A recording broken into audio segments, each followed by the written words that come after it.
and the speeches of Adolf Hitler, you see. So, you know, using this idea that this is entertainment is really no justification.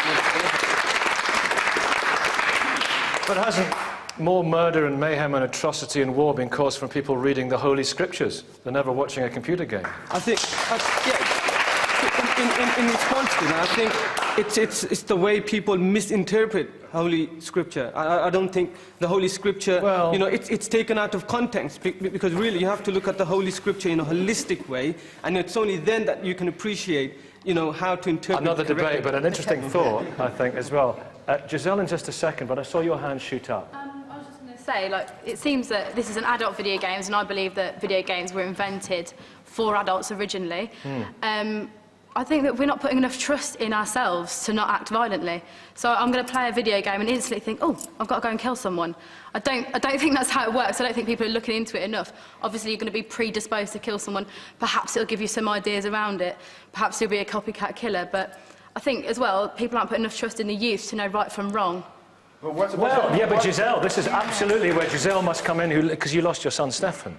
And he was murdered with by a claw hammer and a knife attack by a friend of his, and you believe, it hasn't been proven, but you believe that a video game was very much responsible in warping the mind of Stefan's killer, don't you? Well, I know for a fact that he was obsessed with violent video games and that he played them repetitively, and it was the police that actually alerted me to the fact that what happened to Stefan, what Warren did to Stefan, very closely resembled what happened in the video game.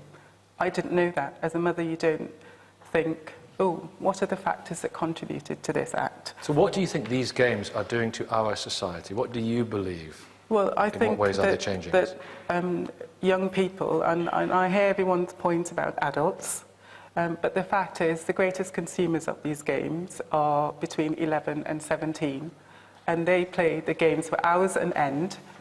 And we know there's a lot of evidence, theoretical and empirical, to show that repetitive exposure to violent media alters a child's perception of life, alters the way that they deal with conflict resolution. I think that's the crux of the matter. Studies have shown that it's actually 95% of all games are bought with a parental knowledge. So 95%, that's what studies have said. So, I mean, and we know there's cases of children going into video game stores with their parents buying an 18 game and giving it to them. But our adults, responsible adults, do we remain, this is the key question, children should not be watching this game. No. Do adults remain unaffected by watching this game in how they perceive violence? I think they have the necessary tools to be able to sort out... right from wrong. Right, well, everyone knows right from wrong. I think that's at a certain age. Hi. I really don't believe that. We're not talking about 100% of people. We're talking about the 1% of deviants who are needing that kind of trigger. And we can't really forget them, because they're the ones who murdered, they're the ones who raped, they're the ones who do all those things. And the other thing is this, you're talking about adults, the same companies that produce the games produce military games to train soldiers to kill. Have you found this they definitely, Israel and the US are using that in order to train soldiers to kill. They think it's effective. I think they're right. This is your... In media studies, Hein, this is very much your field of research, isn't it? Now, Stephen Hume, you play World of Warcraft, don't you? I do indeed. I have to admit this great sin in my life.